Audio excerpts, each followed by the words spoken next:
오면서 3강, 세 개의 강을 간단하게 합니다. 먼저 영접 메시지입니다. 영접 메시지는 전도를 하기 위해서도 필요하고 내 개인 확립을 위해서도 필요합니다. 먼저 하나님이 인간을 하나님 형상으로 만드시고 모든 축복을 다 주셨습니다. 그런데 이 땅은 왜 이렇게 고통이 많을까요? 하나님 떠나서 그렇습니다.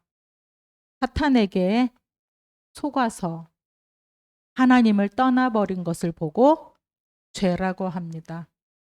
그래서 사람들은 태어나면서부터 하나님을 알지 못합니다. 요한복음 8장 44절 너희는 너희 아비 마귀에게서 났으니 나면서부터 마귀의 자녀로 악한 자 손에서 출생을 합니다. 그래서 평생 사탄을 숭배합니다. 그게 우상입니다. 마귀에게 잡혀서 우상 숭배하니까 당연히 정신에 문제가 오고 시달립니다. 근본이 무너져 버려서 그렇습니다. 그래서 육신에 병이 들고 삶도 무너집니다. 결국은 죽어서 사람들에게는 내세가 오는데 사탄과 죄는 지옥으로 가게 됩니다. 이것을 우리 후대가 다시 봐야 됩니다. 누구도 여기서 피할 수 없고 빠져나올 수 없는 인류의 역사입니다. 똑같습니다. 그래서 인간은 모든 사람은 하나님께로 돌아가야 됩니다. 성경에는 하나님께 돌아가는 길을 그리스도라고 합니다. 그리스도는 사탄을 깨트리신 왕입니다. 죄를 해결하신 제사장입니다. 하나님께로 돌아가는 길, 선지자입니다. 이 그리스도는 이 모든 운명과 저주에서 빠져나오는 길입니다. 그리스도는 원래 하나님께로 돌아가는 길입니다. 그리스도는 잃어버린 하나님의 형상 인간을 축복을 회복할 수 있는 길입니다. 그분이 오셨습니다. 이름이 예수입니다. 예수님이 그리스도이십니다. 그래서 주 예수를 믿으라. 그리하면 너와 내 집이 구원을 받으리라. 예수님이 십자가에서 죽으심으로 이 모든 사탄과 죄와 지옥 배경을 다 깨트리시고 내가 다 이루었다. 끝을 내셨습니다. 예수님이 3일 만에 죽으시고 3일 만에 부활하셨습니다. 예수님은 지금도 살아계신 분입니다. 이 사실을 믿고 예수님을 마음속에 영접을 하면 마귀 자녀에서 하나님 자녀로 신분이 바뀝니다. 그것을 구원이라고 합니다. 우리가 그리스도 안에 있으면 놀라운 축복이 생기는데 하나님의 성령이 함께 하십니다. 깜짝 놀랄 일이죠. 하나님이 끊어져 버렸는데 다시 하나님이 나와 함께 하십니다. 성령으로. 그래서 성령 인도만 받으면 됩니다. 내가 조급하지 않고 하나님의 인도받기를 원합니다. 기도하면 하나님이 분명히 인도하십니다. 우리는 힘이 부족합니다. 그래서 성령 충만을 받아야 됩니다. 그게 집중이고 서밋 타임이고 기도 시간입니다. 우리가 성령의 충만함을 누릴 때 그리스도로 답을 낼 때 사탄이 결박되고 흑암이 무너집니다. 보이지 않는 세계에 천사들이 총동원돼서 하나님의 말씀을 이루고 심부름을 합니다. 우리는 천국 시민권자입니다. 천국 시민권 완전 보장받은 사람입니다. 그래서 우리가 이제 왜 살아야 되냐? 왜 살아야 돼요? 모든 전 세계가 세계 복음화 전 세계가 다 이 멸망 속에 사탄과 죄 때문에 하나님과 끊어지고 이렇게 죽어가기 때문에 전 세계 멸망하는 사람들을 빠진 사람들을 살려내는 세계 복음화 이것 때문에 사는 것입니다. 이것이 우리의 인생의 목적이고 삶의 방향입니다. 이게 주고 나머지는 다 부입니다. 지난번에 5가지 확신을 가지자 그랬죠. 구원의 확신. 구원의 확신은 어떤 체험도 아니고 종교생활 한다고 받는 게 아니고 열심히 한다고 받는 게 아니고 눈물 흘린다고 받는 게 아니죠. 구원의 확신은 하나님의 은혜로 그냥 선물로 주셨습니다. 그것을 내가 믿음이라는 도구로 받았을 뿐입니다. 그 믿음도 하나님이 주신 것입니다. 그래서 하나님의 은혜로 예수 그리스도를 믿고 영접함으로 구원의 최고의 선물을 받았습니다. 두 번째는 사죄의 확신입니다. 우리는 죄인으로 출생했기 때문에 구원받고도 자꾸 하루에 수도 없이 죄를 짓습니다. 죄는 쓰레기입니다. 쓰레기도 여름에 쓰레기도 보세요. 막 날파리 날리고 난리 나잖아요. 죄가 우리 속에 있으면 자꾸 악취가 나고 자꾸 하나님 앞에 나아가기가 두려워집니다. 그래서 너희가 죄를 자백하면 그는 미쁘시고 의로우사 흰눈보다 양털보다 깨끗하게 하신다고 하셨어요. 죄는 자백만 하면 됩니다. 하나님 앞에 내 죄를 자백만 하면 깨끗하게 사해 주십니다. 그래서 죄는 사탄과 관계가 있잖아요. 마귀하고 관계가 있거든요. 죄를 짓는 자는 마귀에게 속하나니 자꾸 내 속에 죄가 있으면 사탄이 틈을 타고 마귀가 틈을 타고 공격하기 때문에 자꾸 매일매일 비워내라. 몇 번을 용서할까요? 그랬더니 예수님이 뭐래요? 7번 용서할까요? 그랬더니 7번씩 70번이라도 용서해라. 그냥 계속 하나님 앞에 잘못한 거 회개하고 용서하고 탁 털고 또 새롭게 시작하면 됩니다. 이게 구원의 길입니다. 우리가 강단 잡고 묵상하는 개인 집중을 하자고 그러잖아요. 이거를 왜 해야 되냐면 우리가 이것을 실제로 잡고 할 때 벌어지는 일들이 있거든요. 아무 변화 없으면 왜 무거운 숙제를 자꾸 우리한테 하라고 그러나 이거 왜 우리한테 시키나 그러는데 숙제가 아니고 실제로 내가 강단은 하나님의 말씀을 말하잖아요. 하나님의 약속의 말씀을 잡고 내가 실제로 영적인 세계로 들어갈 때 벌어지는 일들입니다. 종이 윤석열 거기 뒤에 종이 있어요. 제가 빨리빨리 하려고 종이를 복사를 했습니다. 서론에서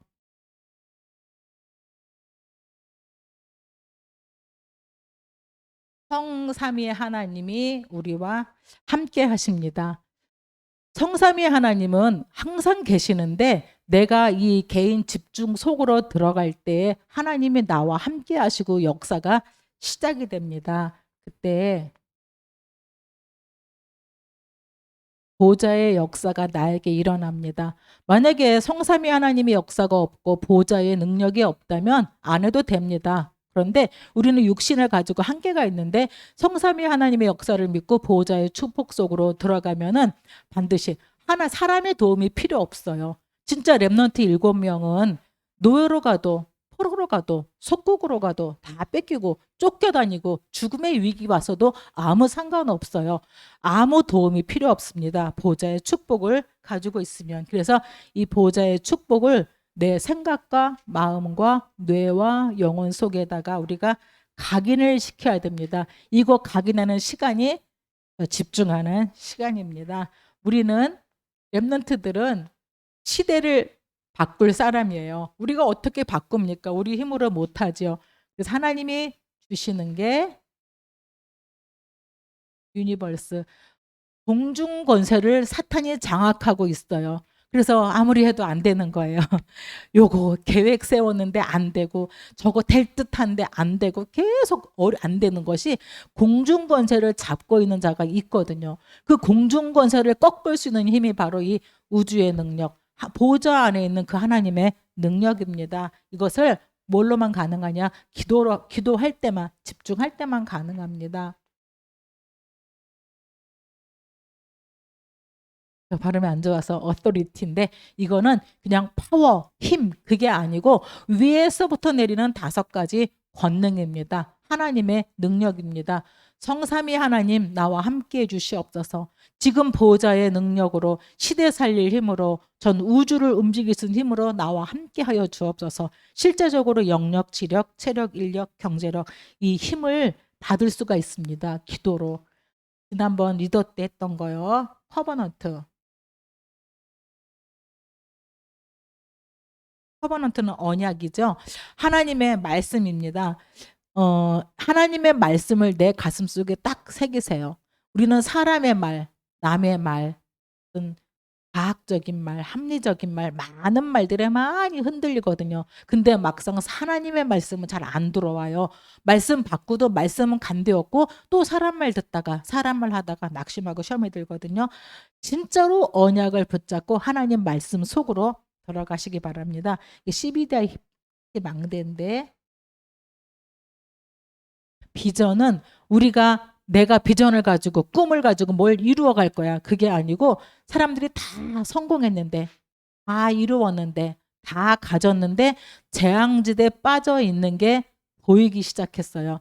아, 저 사람 너무 뭐 재벌이다. 저 사람 뭐 이렇게 성공했다. 아, 저 사람 뭐 다 이루었다. 그런데 저 사람의 영적인 상태는 이거거든요. 마귀자녀 우상 숭배하다가 정신문제, 육신문제, 내세, 지옥, 후대, 아, 여기에 빠져 있구나. 이 재앙지대에 빠진 현장이 보이니까 진짜 참 비전이 생기는 거예요. 내가 이제 뭐 하지? 저 사람들, 성공자들 살리고 세상 사람들 살리고 가문 살려야 되겠구나. 이것이 우리 랩넌트의 비전입니다. 그림은 내가 하나님의 약속을 잡고 그리스도 세계복음화라는 약속을 잡고 세상 멸망 재앙지대에 빠진 사람들을 살려야 되겠구나. 그 비전을 가지고 가는데 그냥 순풍에 돛단 듯이 가는 것이 아니고 이 문제 저 문제 막 문제들이 생기거든요. 그게 바로 237로 가는 길이었어요. 모든 것이 제가 온 모든 길이 어려움 당하고 고난 당하고 했던 길이 지금 여기 하나님이 그리스도 답내고 세계복음화로 가라는 길이거든요. 렘넌트들이 만나는 모든 문제 어떤 것도 여러분을 무너뜨릴 수 없어요. 하나님이 세계복음화로 지금 가시는 중이거든요. 그게 바로 237 가는 길입니다. 근데 우리 힘으로 안 되죠. 그래서 이미지, 기도로만 가능합니다. 이미지는 창세기 1장 27절이거든요. 원래 이 모습, 하나님과 인간이 함께했던 원래의 이 모습을 회복하는 게 이미지입니다. 하나님의 영을 회복하는 것입니다. 다스리고 정복하는 축복을 회복하는 것이 이미지, 기도로만 가능합니다. 영적인 것이기 때문에. 마지막으로 여기에서 이 5가지 보호자의 축복을 누리고 CBDIP 언약을 잡을 때 진짜로 보호자의 작품이 나옵니다. 하나님이 주시는 작품이 아니면 우리 작품은 다 바벨탑이거든요. 내 이름, 내 영광 나타내는 것이고 결국은 다 모래처럼 없어지는 것이거든요. 하나님이 주시는 보호자의 작품이 여기서 나옵니다. 그래서 우리가 해야 될 것이 3가지 뜰을 계속 말씀하셨는데 3가지 뜰을 우리 랩너트들 마음속에도 좀 품어야지 돼요. 아이들의 뜰, 기도의 뜰, 이방인의 뜰. 이 3가지 뜰이 없는 사람은 그릇이 너무 작거든요. 이거는 교회당에다가 무슨 뜰, 무슨 뜰, 무슨 뜰 만드는 게 아니고 성도들의 마음속에 먼저 뜰이 들어와야 돼요. 아, 새신자가 왔다? 저 사람이 말하자면 저기 우리가 뒤에 한 서너 줄을 그때 비우자가 그랬었거든요. 앞으로 가고 저기 비우자 그랬더니 한별인가 누가 아 거기 이방인의 뜰이에요. 새로 온 사람들 이렇게 앉는 뜰이에요. 우리 어떤 배려 그런 것들이 우리 마음이 3가지 뜰을 준비해야 됩니다. 그래서 결론은 237 나라를 살리고 치유하고 서밋 세우는 것입니다. 마태복음 28장에 예수님이 모든 족속으로 제자를 삼아 그 당시에 모든 족속이 말이 안 되잖아요. 모든 족속으로 어떻게 갑니까? 우리도 지금 다른 나라 가려면 얼마나 힘들어요. 일본 한번 갈래도 중국 한번 갈래도 진짜 뭐 평생에 가기 힘들 만큼 우리 요 안에 있잖아요. 근데 예수님은 뭐라 그러셨어요? 모든 족속으로 237을 랩넌트는 품어야 됩니다. 먼 게 아니에요. 237이 품어야 돼요. 언어도 통일되어 가고 있거든요. 영어하면 다 되거든요. 237을 품어야 됩니다. 그리고 마가복음 16장에는 너희가 내 이름으로 귀신을 쫓아내고 뱀을 집으며 또 내 이름으로 병든 자에게 손을 얹는 즉 나으리라 치유를 약속하셨어요. 실제로 예수 그리스도의 권세 있는 이름으로 치유에 도전하시기 바랍니다. 아프다? 계속 예수 이름 붙들고 기도하세요. 도전하세요. 그리고 마지막으로 서밋 요한복음 21장에 서밋 후대들입니다. 내 어린 양을 먹이라. 후대를 살리는 237 치유 서밋이 세계복음화의 구체적인 방향입니다. 그러면 이번에 그 세강을 주셨는데 참 제 실력에 그 세강을 어떻게 다 할 수 있겠습니까? 렘넌트의 망대입니다. 렘넌트의 망대 25를 누려라 그랬는데 아까 시편 103편에도 20절 22절에도 보면은 능력 있는 너희 천사여, 하나님의 말씀이 있는 곳에 일하는 너희 천사요. 천사들은 분명히 능력이 있습니다. 영적 세계를 움직이는 자들입니다. 근데 스스로 움직이지 않고 하나님의 말씀이 선포되고 하나님의 말씀이 성취되는 곳에 있어요. 그래서 우리가 말씀을 붙잡았다, 우리가 말씀을 붙잡고 기도한다, 우리가 언약 속에 들어간다, 하나님의 천군 천사를 총동원하시는 역사들이 벌어집니다. 첫 번째는 정확한 언약을 붙잡아야 됩니다. 요셉은 해와 달과 별이 절하는 세계복음화라는 언약을 딱 붙잡았어요. 그러니까 노예로 가도 뭐 감옥으로 가도 아무 상관없어요. 하나님이 이걸 이루시는 걸 알았거든요. 모세도 세계복음화라는 언약을 붙잡은 거예요. 출애굽 거대한 그 역사가 237이 보기에 237에 하나님을 설명하는 거거든요. 사무엘과 다윗도 뭘 봤냐? 블레셋이라고 하는 것을 봤어요. 블레셋이 계속 고질적으로 괴롭혀오는 거거든. 사탄의 망대거든요. 그 사탄의 망대를 꺾어버리고 블레셋의 여호와 하나님을 설명하는, 다윗이 골리앗 앞에서 그 설명했던 나는 만군의 여호와 이름으로 나아간다. 그게 바로 237로 간 거거든요. 그 237로 가니까 완전히 꺾어버리고 서밋 되잖아요. 엘리사는 아람을 봤어요. 다른 7,000명의 많은 제자들이 곳곳마다 선지 생도들이 있었는데 엘리사는 아람을 봤거든요. 아람 나라가 고질적으로 계속 괴롭혀오거든요. 저거를 이기는 세계복음, 흑암을 이기는 세계복음화하는 길이 바로 갑절의 영감이다. 갑절의 능력이다. 언약을 잡고 있었어요. 다니엘과 그 세 친구들도 바벨론에 갔지만 언약을 가지고 간 거예요. 하나님이 이곳에서 여호와 하나님을 설명하게 될 것이다. 가서 서밋 되잖아요. 바울도 로마도 보아야 하리라. 로마로 갔고요. 우리가 진짜로 정확한 언약을 잡아야 될 게 237입니다. 237을 보아야 됩니다. 나는 나하고 상관없어. 아닙니다. 이거 모르면 노예, 포로, 속구, 고통입니다. 이거 모르니까 요셉의 형들은 먹고 입고 싸고 거기에 매이잖아요. 다윗의 형들 막 다윗 보고 저거 교만한 것이 네가 어딜 나간다고 그러냐 막 헛소리 하잖아요. 다윗하고 요셉은 237을 봤거든. 하나님의 역사를 드러내야 될 이유를 알고 있기 때문에, 237 역사는 보좌의 능력을 알고 있기 때문에 그를 간 거고, 깨닫지 못하면 노예, 포로, 속구 그 밑에서 밥을 먹고 살 수밖에 없습니다. 정확하게 알아야 됩니다. 예수님이 사도행전 1장 8절에 오직 성령이 임하시면 너희가 권능을 받고 땅끝까지 내 증인이 되리라. 예수님께서는 오직 내가 그리스도 십자가에서 다 끝냈다, 이제 하나님의 나라의 일을 해야 된다, 너희는 성령 충만 받고 땅 끝까지 내 증인 되라. 처음부터 땅 끝으로 가라고 말씀을 주셨습니다. 그게 237입니다. 이것 때문에 부른 사람이 바로 렘넌트입니다. 그냥 어쩌다가 우리 엄마가 이 교회를 다녀서 내가 다니게 된 것이 아니고, 렘넌트들 잘 들으세요. 하나님이 이 시대를 살리시려고 여러분들을 부르신 것이에요. 하나님이 이 시대에 진짜 복음이 없어진 시대거든요. 오직 복음이 없어지는 시대예요. 교회가 조롱받는 시대고 교회가 힘이 없는 시대고 전혀 영적 사실을 몰라요. 옆에서 귀신 들려 죽어가는데도 전혀 그게 귀신인지 도른 건지 뭔지도 구분도 못하고 영적 사실도 모르고 흑암 꺾는 것도 모르고 그리스도의 비밀도 모르고 아무 힘없는 시대거든요. 이 시대를 살리려고 하나님이 부르신 게 바로 렘넌트입니다. 하나님이 렘넌트라는 신분으로 여러분들을 부르셨습니다. 렘넌트에게 뭐가 있습니까? 성삼위 하나님과 그 보좌가 있습니다. 이사야 6장에 지난주에 우리 읽었죠. 이사야 6장에 이사야가 보면 하나님이 보좌에 계시고 스랍들 천사들이 그 둘러서 계속 하나님은 거룩하시다 거룩하시다 움직이는, 하나님이 계신 곳에 함께 있는 그 보좌의 축복을 보게 됩니다. 우리가 그리스도를 붙잡고 말씀을 붙잡고 하나님께 정말 기도하는 그 시간에